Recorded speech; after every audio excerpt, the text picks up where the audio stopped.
Kadang-kadang saya pernah jadi dancer untuk Snackku. Okey, nama saya Intan. Saya daripada admin department. Saya adalah seorang payroll assistant. Apa benda pertama yang akak buat dekat office akak? Benda pertama yang akak buat macam biasalah orang komputer semua, akak akan pastikan akak tengok nampak okey dunia akak, commerce meja. Lepas tu akak akan tengok jadual akak apa yang perlu kita settlekan hari ni, yang penting. Apa request yang paling kelakar, yang paling pelik yang akak pernah dapat daripada pekerja-pekerja kat Snackku ni?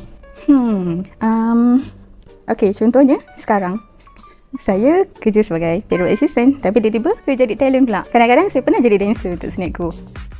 Pernah jadi dancer? Yeah. Cuba akak menari sikit, nak tengok sikit tak boleh. Sorry, saya tak boleh.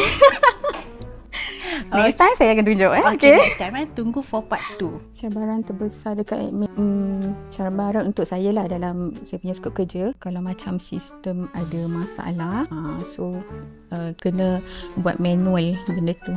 So kena secara manual, benda tu rumit sangat. So saya kena buat slow, dan kita sebenarnya jarang buat benda tu. Tapi mungkin dalam setahun sekali 2 kali, benda yang jarang kita buat, kita akan rasa macam struggle kita nak belajar benda tu nak buat. Apa yang akak belajar daripada cabaran-cabaran yang macam tu? Kita jangan menyerah lah. So maksudnya kita belajar dan terus belajar. Sebabkan dah stres, kena handle pekerja, kena handle bos ni. Berapa banyak kopi yang akak ambil sehari?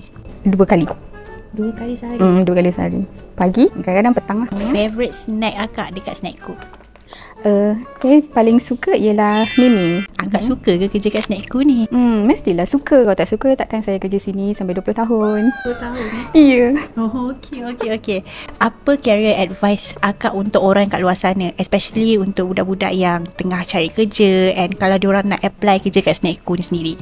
Nasihat saya, jangan pilih kerja. Apa ada, kita terima saja. Yang penting, kita kerja, kita cari duit untuk berjaya masa depan. Okay, thank you akak. Okay, sama-sama.